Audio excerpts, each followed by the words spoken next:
Hello, Hawks. This is Mr. Rollins. This is Mr. John. This is Uncle John. This is Grandpa John. What a privilege this is to share with you on this momentous occasion. If it were possible at this time, everyone listening to this will receive a high five, a fist bump, a hug, a smile. Your class is special. Each one of you is unique. Yes, we might as well go ahead and get this out of the way right now. Each one of you is important. You all knew that was coming, right? Before we get too far along, will you all join in and celebrate a few people? Let's thank our principal, Mr. Gamble. Also, how about showing some love to all the teachers and staff for the amazing job that they're doing? We definitely have to thank our parents, our grandparents, our uncles and aunts, our siblings, our friends, and whoever the guardian is who's been there with you during this time. Go ahead and embrace them. Of course, we owe a special thank you to Mr. Carr, Mr. McCoy, and we must let Director Lopez know just how much we appreciate her. It was her vision and her unending support that played an immeasurable role in all of this. However, of all the people who contributed to this moment in your life, the star of this show, the person who deserves the most credit, the individual who is entitled to recognition is you. That's right, you. And we could not be more proud of you. Can we talk about it for a moment? Earlier this year, you acknowledged that you were eagles. Yes, your mascot is a hawk, and in that you can take pride. However, you discovered that you have eagle DNA. You realize that you possess traits of royalty and majesty and supremacy. You understood that for you, your mode of travel was soaring. You accepted that you were destined to rule the airways. Yes, you are an eagle, and you lead the way for others to follow. Earlier this year, you embraced your value.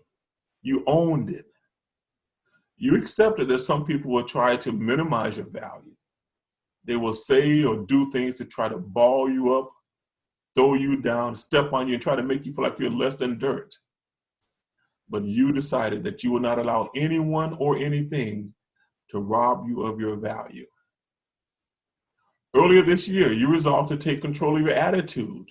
You reminded yourself that it was your attitude more than anything else, more than your knowledge, more than how hard you worked, that would determine your success. You recalled that in order to have a healthy attitude, you needed to get activated. Remember when you picked up the concept that the world gives back to you exactly what you give to the world? That's when you decided to be enthusiastic and engaged with the world. You agreed to form airport relationships. You want to be someone that others were happy to see you come and sad to see you leave. You developed and maintained a winning attitude.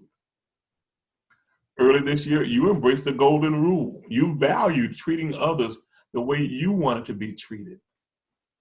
You considered how your behavior impressed others because you came to understand that someone with whom you interact on a daily basis could be someone with whom your paths could cross in the future. You realize that someone today that you know may be the person in the future who could give you a job, who might build or sell you a home. They may be in a position to approve your application for a loan. Okay, and maybe, just maybe, end up being your spouse. You determined to make every interaction productive and healthy. There were at least two other skills acquired during the school year. One was the power of having goals and working to make sure you created and followed a plan to see your goals become a reality. You understood that by setting SMART goals, goals that were specific, measurable, achievable, realistic, and had a time bound to them, was what you would do to put together a set of action steps that would literally separate you from nearly 96% of the other people in our country, because most people do not have written goals. And you learned that you must persist, that you must be determined and stick with your goals. You knew that you could not quit 3 feet from goal. For you, there was only one option: be purposeful and intentional in your pursuits. The final memory that you may want to recall was the discussion about excellence. During this discussion, we reviewed the steps that you could take to make the best decision.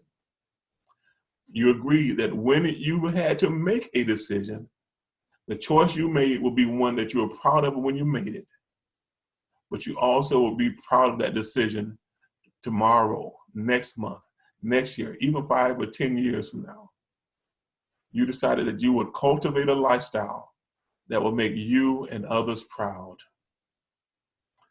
That decision brings me back to the statement I referenced earlier. We're so very proud of you.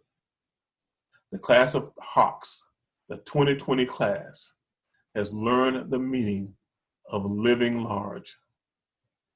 So I leave you with the one thing I believe to be most appropriate. That is to remind you that today, tomorrow, and forever, you are important. God bless.